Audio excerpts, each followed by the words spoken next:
Hey guys, it's Everett here. You'll notice I'm not doing a live stream today, or those of you who tune in will notice, and those of you who watch later might not notice, but I'm not doing a live stream today. I've been going through quite the journey the last week, and just wanted to share a little bit of it with you and give you some reasoning as to why I'm going to dock the dinghy for a little while. I'm going to start off with a reading, Tradition 6 from the 12 Steps and 12 Traditions book. Tradition 6, an AA group ought never endorse, finance, or lend the AA name to any related facility or outside enterprise, lest problems of money, property, and prestige divert us from our primary purpose. The moment we saw that we had an answer for alcoholism, it was reasonable, or so it seemed at the time, for us to feel that we might have the answer to a lot of other things. The AA groups, many thought, could go into business, might finance any enterprise whatever in the total field of alcoholism. In fact, we felt duty-bound to throw the whole weight of the AA name behind any meritorious cause. Here are some of the things we dreamed. Hospitals didn't like alcoholics, so we thought we'd build a hospital chain of our own. People needed to be told what alcoholism was, so we'd educate the public, even rewrite school and medical textbooks. We'd gather up derelicts from skid rows, sort out those who could get well, and make it possible for the rest to earn their livelihood in a kind of quarantined confinement. Maybe these places would make large sums of money to carry on our other good works. We seriously thought of rewriting the laws of the land and having it declared that alcoholics are sick people. No more would they be jailed. Judges would parole them in our custody. We'd spill AA into the dark regions of dope addiction and criminality. We'd form groups of depressive and paranoid folks. The deeper the neurosis, the better we'd like it. It stood to reason that if alcoholism could be licked, so could any problem. It occurred to us that we could take what we had into the factories and cause laborers and capitalists to love each other. Our uncompromising honesty might soon clean up politics. With one arm around the shoulder of religion and the other around the shoulder of medicine, we'd resolve their differences. Having learned to live so happily, we'd show everyone else how. Why, we thought, our Society of Alcoholics Anonymous might prove to be the spearhead of a new spiritual advance. We might transform the world, or in this case, the TLC. Yes, we of AA did dream those dreams. How natural that was, since most alcoholics are bankrupt idealists. Nearly every one of us had wished to do great good, perform great deeds, and embody great ideals. We are all perfectionists who, failing perfection, have gone to the other extreme and settled for the bottle and the blackout. Providence, through AA, had brought us within reach of our highest expectations. So why shouldn't we share our way of life with everyone? Whereupon we tried AA hospitals.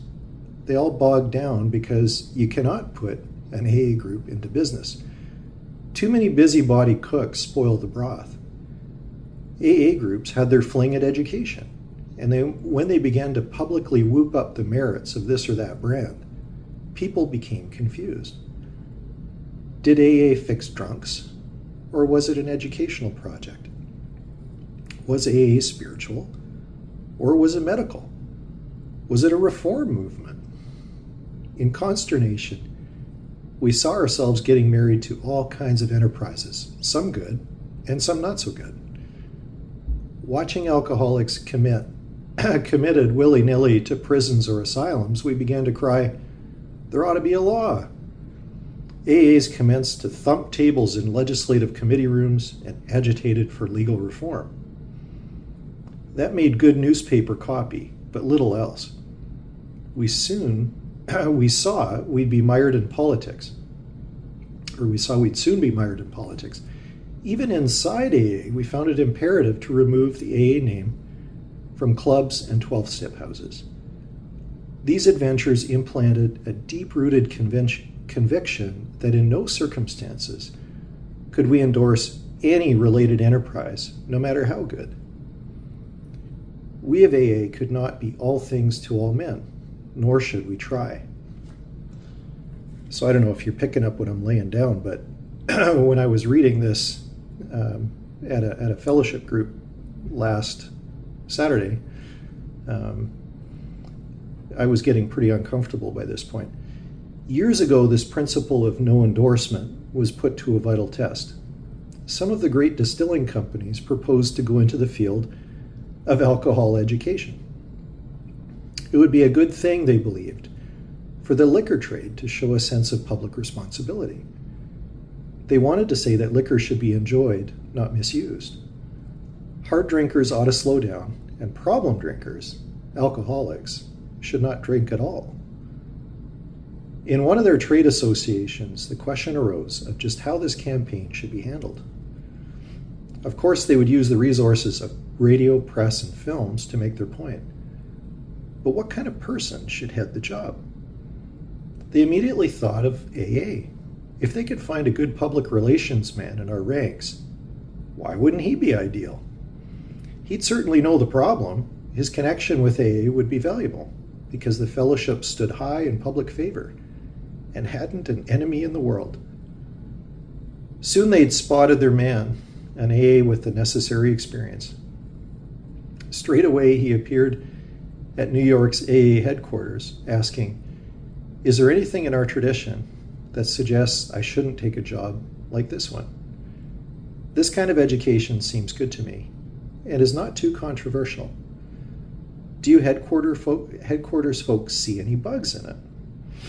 At first glance, it did look like a good thing. Then doubt crept in. The association wanted to use our member's full name in all its advertising. He was to be described both as its director of publicity and as a member of AA. Of course, there couldn't be the slightest objection if such an association hired an AA member solely because of his public relations ability and his knowledge of alcoholism. But that wasn't the whole story, for in this case, not only was an AA member to break his anonymity at a public level, he was to link the name Alcoholics Anonymous to this particular educational project in the minds of millions. It would be bound to appear that AA was now backing education, liquor trade association style. The minute we saw this compromising fact for what it was, we asked the prospective publicity director how he felt about it. "Great guns," he said. "Of course I can't take the job. The ink wouldn't be dry on the first ad before an awful shriek would go up from the dry can.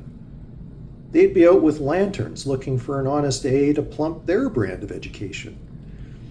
AA would land exactly in the middle of the wet-dry controversy.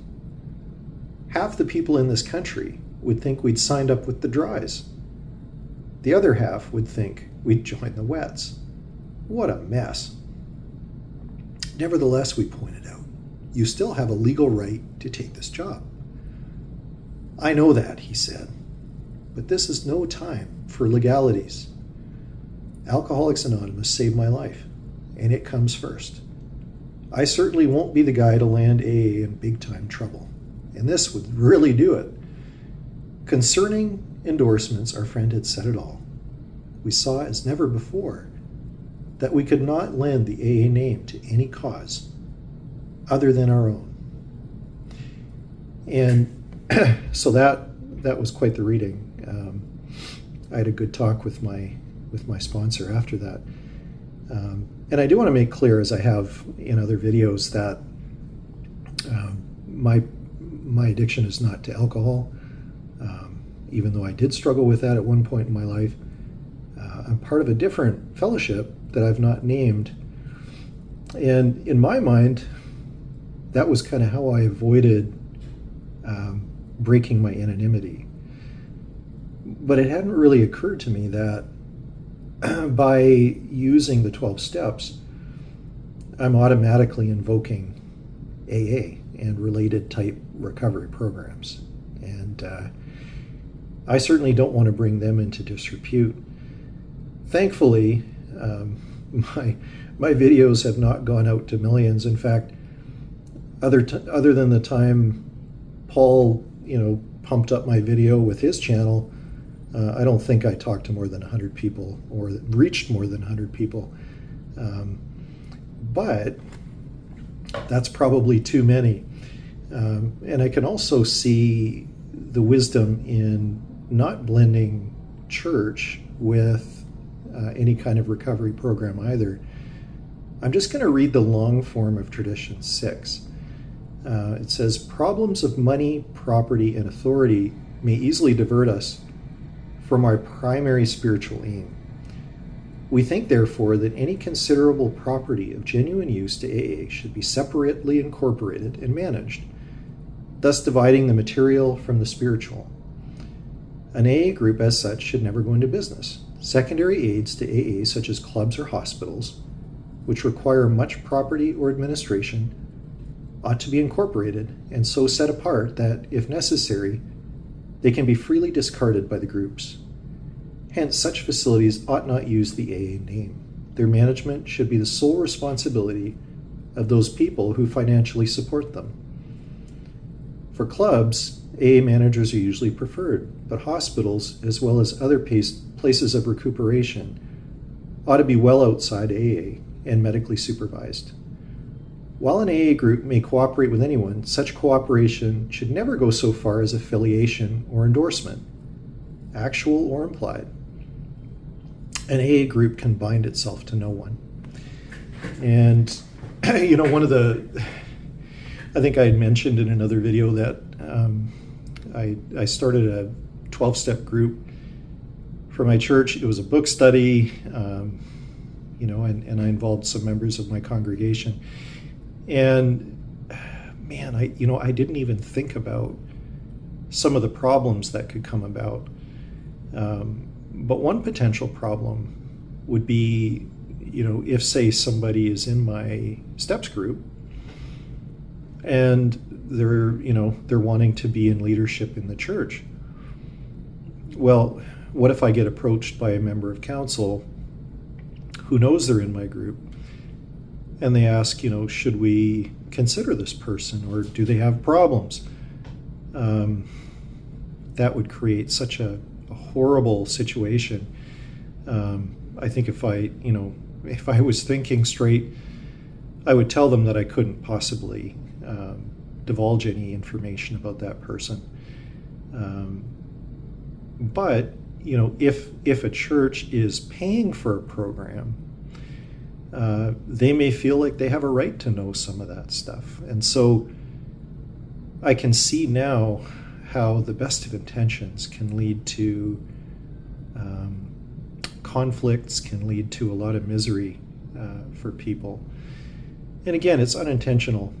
I love reading some of these books because you see the growing pains and you see the trial and error nature of some of this stuff.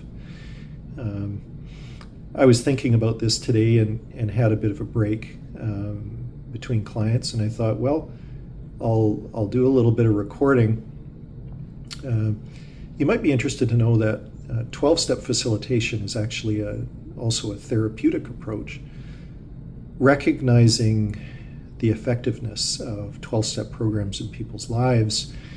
12-step facilitation is really just essentially steering people toward 12-step groups and having enough familiarity with them that that you can recommend them to people, you can consult with them.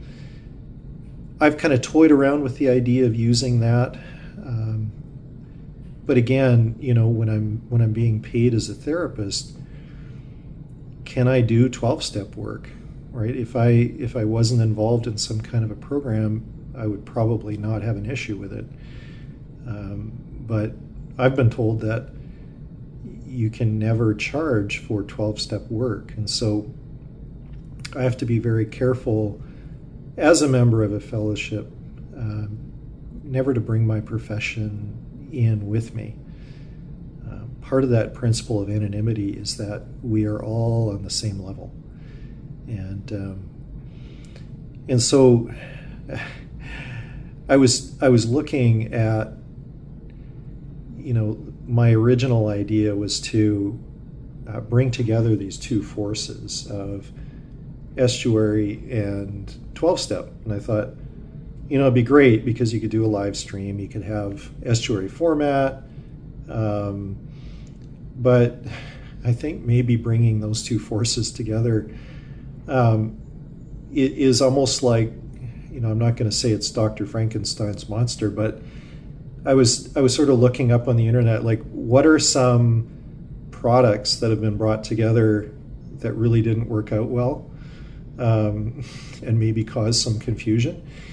And forget what it was. I think Colgate made like breakfast stuff for a while, and so people were really confused because Colgate is usually a toothpaste, and so they didn't know if they were trying to make like breakfast stuff that's good for your teeth or why they were doing that. But the one that kind of stood out for me that I thought might apply to what I've tried to do is the creation of the spork. And I had sent an email to myself. Let's see if I can find it here a second. Let's see, under the sent ones. Aha, there we go. So it says the spork, which I gather is like canned pork, but in this case, the spork is a spoon and a fork. While functional in theory, combining the scooping mechanism of a stable spoon with the piercing tines of a fork compromises both. It doesn't hold soup well due to the slots, and it fails to pierce solid food effectively because of its shallow depth. So after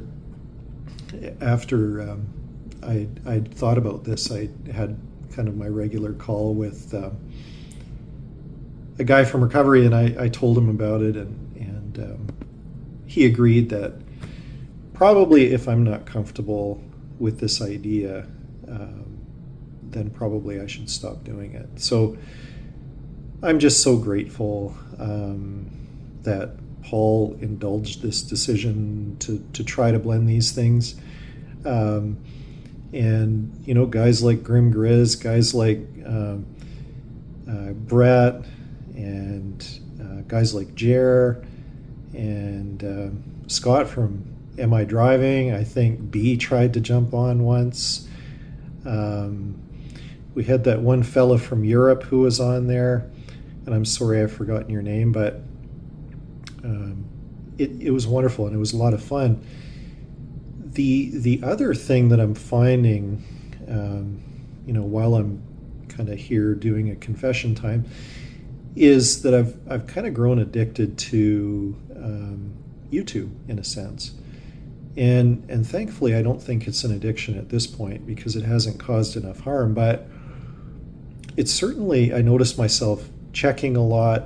I know that at one point, Ethan Kahe had said something about live streams that really, I really kind of agreed with. And part of it, part of the reason that I found myself watching other people's videos is, to promote my own and to build a presence. I genuinely do like these people. And so that, I think that's why I like hanging out with them online too. But what I've found is that I've become preoccupied with being mentioned on other people's videos. I just love that. I love it when Grim Grizz had that thing about the owl that was in one of my videos. And I feel so silly saying this, but I've learned in recovery that I've come like to stop fighting anyone or anything. And so to me, part of recovering is to stop, so to have some kind of a withdrawal and to take some time and allow the brain to reset. and then to actually interact with people in a way that's healthy. And so I'm going to stay away from the live streams for a while. I'll end up blocking people because I get angry with them, or I end up trying to sound clever, so I'll write a bunch of stuff and hope somebody grabs it.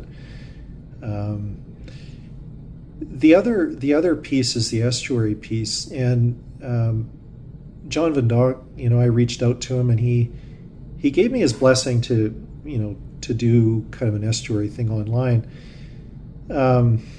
So really the fault is mine.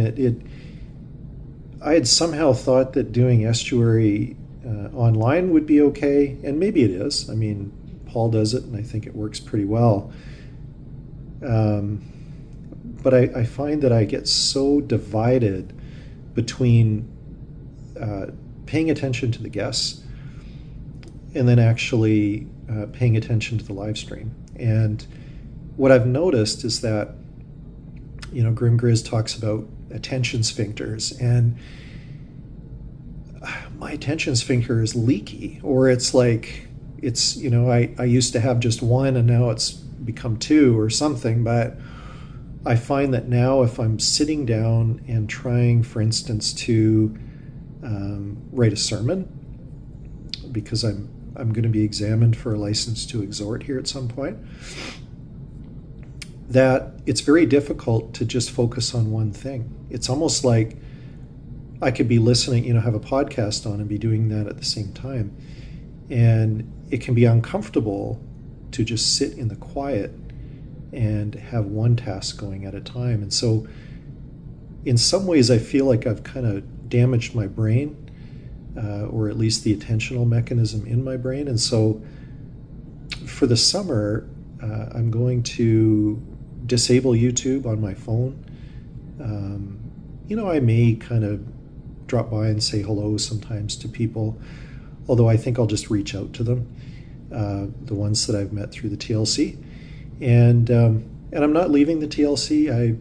I would like permission to maybe take a leave of absence, keep my little dinghy moored among the flotilla. Maybe the regulars can just make sure nobody runs off with it or whatever, and just take the summer and seek the Lord's wisdom on this, connect with my real life friends, and focus on doing estuary in person in the fall, which was kind of my original hope, to do that when our new church building launches in the fall. So thank you for bearing with me. Thanks for indulging my idea and encouraging me. And so Grim Grizz is kind of one of the gargoyles in the TLC, and he was kind of suspicious of this project from the start. But God bless him, he kind of, he even popped on once just to say hello, and I think he could see I wasn't trying to do anything nefarious or anything like that. But I think the instinct was a good one, and I think I remember Chad jumping on too, and he's been a really, really good encouragement. But I can now see that probably this is not going to be a project that is going to benefit either recovery or estuary. So I just want to say, God bless you guys, and maybe we'll run into you in the flotilla again sometime. All right, take care.